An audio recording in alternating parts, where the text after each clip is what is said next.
Hi friends. तो आज का जो हमारा टेंस है वो फ्यूचर कॉन्टिन्यूस टेंस है।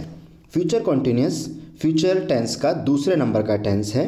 फ्यूचर इंडेफिनिट या फ्यूचर सिंपल हम पहले ही कर चुके हैं। तो इस वीडियो में हम बहुत आसान तरीके से एग्जांपल्स के साथ फ्यूचर कॉन्टिन्यूस टेंस को समझने की कोशिश करेंगे। तो सबसे पहले देखिए, जैसा कि इसका नाम है फ्यूचर कॉन्टिन्यूस टेंस, तो फ्यूचर मतलब जो काम होगा और कॉन्टिन्यूस मतलब कंटिन्यू। तो वो काम जो फ्यूचर में कंटिन्यू चलेगा या फ्यूचर में हो रहा होगा, तो ऐसी सेंस में फ्यूचर कॉन्टिन्यूस टेंस का इस्तेमाल किया जाता है। सबसे पहले इसकी पहचान आइडेंटिफिकेशन देख लेते हैं। कोई भी सब्जेक्ट या इंसान काम को कर रहा होगा या कोई काम हो रहा होगा, जैसे कि कल शाम को बारिश हो रही होगी, हम कल शाम को फुटबॉल खेल रहे होंगे, कल सुबह मैं दिल्ली जा रहा होऊंगा, या कल मैं ट्रेन में सफ़र कर रहा होऊंगा, हम ये कर रहे होंगे, हम वो कर रहे होंगे। तो फ्यूचर में जिस पे आपको लगता है कि फ्यूचर में ये काम कंटिन्यू रहेगा या जारी रहेगा, तो ऐसी सेंस में हम फ्यूचर कंटिन्यूस टेंस का इस्तेमाल करते हैं। आगे देखिए, रूल इसका हो जाएगा सब्जेक्ट के साथ विल बी, वर्ब की first form ING and object. Helping verb यहाँ पर विल बी का इस्तेमाल किया जाता है हेल्पिंग वर्ब के रूप में। आगे देखिए, इसका यूज़ होता है सब्जेक्ट या डूअर जो है वो काम कर रहा होगा, जैसा कि मैंने एग्जांपल से समझाया कि मैं जा रहा होऊंगा, हम खेल रहे होंगे। नेक्स्ट, सब्जेक्ट और वर्ब को समझ लेते हैं।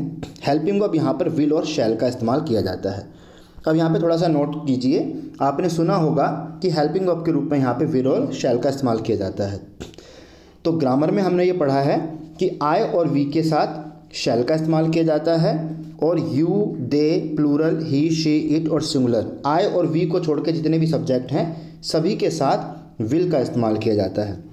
लेकिन मैं आपको बता दूं कि आजकल बोलचाल में, लिखने में और जो भी हम यूज़ करते हैं इंग्लिश का, वहाँ पे सभी सब्जेक्ट के साथ विल का इस्तेमाल होने लगा है। शैल का इस्तेमाल बहुत लिमिटेड हो गया है, इसका इस्तेमाल बहुत कम किया जाता है या अब नहीं किया जाता है।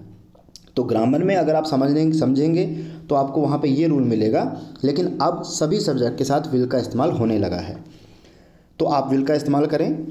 और एक चीज़ मैं आपको और बता दूं, जैसे यहाँ पे आई और वी के साथ शैल का इस्तेमाल है और बाकी सबके साथ विल का इस्तेमाल है, लेकिन अगर हम इसको अपोजिट कर दें, अगर हम ही, शी, इट और यू, दे या प्लूरल के साथ अगर हम विल लगा दें, शैल लगा दें और आई और वी के साथ विल लगा दें, तब ये सेंटेंस हो जाता है धमकी वाला, श्योरिटी वाला या सर्टेनिटी वाला। तो सपोज़ कीजिए, जैसे मैं कहता हूँ कि ही विल कम टुमारो, इसका मतलब हो जाएगा वह कल आएगा। लेकिन अगर मैं कहता हूँ ही शैल कम टुमारो, तो इसका मतलब हो जाएगा कल वो आएगा ही आएगा, कल वो हर हाल में आएगा।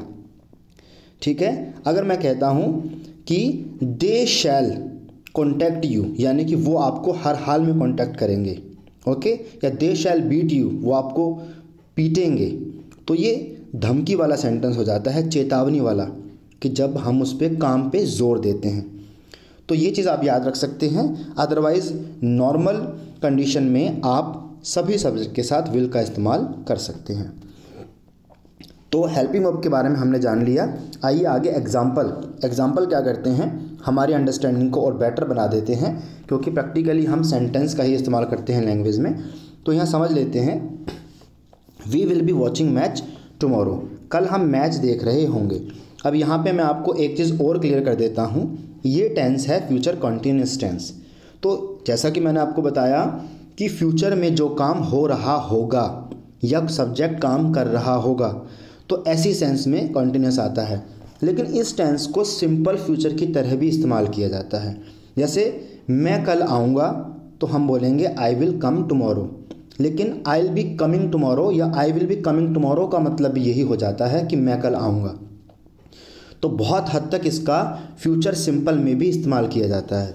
जैसे नेक्स्ट सेंटेंस देखिए, शी विल बी स्लीपिंग, वो सो रही होगी। और नेक्स्ट सेंटेंस है I will be calling you या I will be calling you, इसका मतलब है मैं तुम्हें कॉल करूँगी। यहाँ पे हमने इसको एज अ सिंपल फ्यूचर में इस्तेमाल किया है, मैं आपको कॉल कर रही होंगी, और इसको हम ऐसे भी ले सकते हैं कि आई विल कॉल यू भी बोल सकते हैं और आई विल बी कॉलिंग यू भी बोल सकते हैं। तो कॉन्टिन्यूस का फ्यूचर सिंपल के तरह भी इस्तेमाल किया जाता है और ज़्यादातर इसका इस्तेमाल करते हैं लोग। अब यहाँ पे जो आप एपस्ट्रॉफी और ILL देख रहे हैं, इसका मतलब है विल। एपस्ट्रॉफी के बाद जो डबल एल आता है उसका मतलब विल होता है। तो बोलने में हम इसको आइल बोलेंगे, पूरा बोलेंगे आई विल बोलेंगे, और पूरा नहीं बोलेंगे तो आइल बोलेंगे, और शी विल को शील बोलेंगे। तो मैं ज़्यादा से ज़्यादा कोशिश करता हूँ कि शॉर्ट फॉर्म्स को इंट्रोड्यूस करूँ, एब्रीविएशंस को एग्जाम्पल्स में लेके आऊँ, ताकि आपको इसकी प्रैक्टिस हो सके। और एक्चुअली ये शॉर्ट फॉर्म्स जो होती हैं वो हमारे लैंग्वेज में हमारे बोलने के फ्लो को बढ़ा देती हैं। जैसे आई विल बी कॉलिंग यू, तो शॉर्ट में हो जाएगा आई will be calling you, she will be sleeping. अब नेक्स्ट सेंटेंस देख लीजिए, दे will B contacting you soon. अब ये दे विल भी होना चाहिए था, लेकिन शॉर्ट फॉर्म में ये हो गया दे will B contacting you soon. तो ये भी सिंपल फ्यूचर की सेंस दे रहा है कि वो आपसे जल्दी ही कॉन्टैक्ट करेंगे। कर रहे होंगे की सेंस यहाँ पे कम आ रही है, लेकिन कर रहे होंगे भी समझ सकते हैं या करेंगे, तो दोनों तरीके से आप समझ सकते हैं। नेक्स्ट सेंटेंस है, it will be raining in the morning. कल सुबह बारिश हो रही होगी या कल सुबह बारिश होगी, ऐसा अंदेशा है, अनुमान है। तो इट विल बी की जगह हमने इस्तेमाल किया it will be raining in the morning. अब नेक्स्ट सेंटेंस देख लीजिए, इसमें पूरी की पूरी सेंस जो है वो फ्यूचर कॉन्टिन्यूस की आ रही है। When I reach there they will be playing basketball. जब मैं वहाँ पहुँचूँगा तो वे बास्केटबॉल खेल रहे होंगे। अब ये फ्यूचर कॉन्टिन्यूस की सेंस है, लेकिन ऊपर एक दो सेंटेंस जो हमने देखे उसमें हमको फ्यूचर सिंपल की सेंस भी नज़र आती है। तो मैं उम्मीद करता हूँ कि एग्जाम्पल से आपको बहुत अच्छे से समझ में आया होगा। आइए आगे और समझ लेते हैं। अब सेंटेंस स्ट्रक्चर की बात कर लेते हैं, जिसमें हम नेगेटिव और इंटरोगेटिव सेंटेंस बना के किसी एक वर्ब को बेस बना के, किसी एक सब्जेक्ट को बेस बना के हम समझने की कोशिश करेंगे। तो यहाँ पे आई वी यू दे और प्लूरल जितने भी सब्जेक्ट हैं सबके साथ हम विल का ही इस्तेमाल कर रहे हैं। तो यहाँ पे मैंने आई सब्जेक्ट ले लिया, आई विल बी प्लेइंग फुटबॉल। मैं फुटबॉल खेलूँगा या खेल रहा होऊंगा। I want B playing football, will not की शॉर्ट फॉर्म वॉन्ट होती है, तो I want B playing football, मैं फुटबॉल नहीं खेल रहा होऊंगा। नेक्स्ट है इंटरोगेटिव सेंटेंस। जब भी हम इंटरोगेटिव सेंटेंस बनाते हैं तो हेल्पिंग वर्ब को पहले रख देते हैं, will I be playing football. Next है won't I be playing football, क्या मैं फुटबॉल नहीं खेल रहा होऊंगा, ये इंटरोगेटिव नेगेटिव सेंटेंस है। और नेक्स्ट है where will I be playing football, मैं फुटबॉल कहाँ खेल रहा होऊंगा।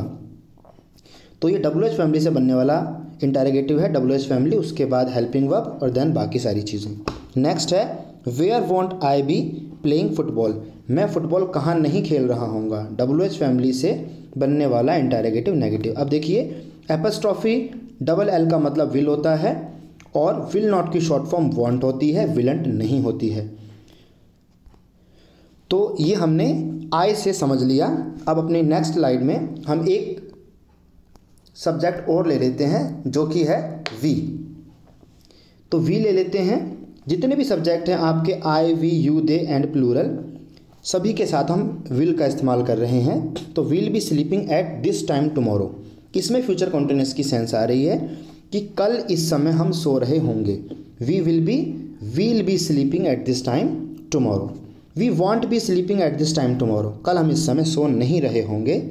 और नेक्स्ट हो जाएगा will we be sleeping at this time tomorrow, क्या कल हम इस समय सो रहे होंगे, तो विल पहले आ गया।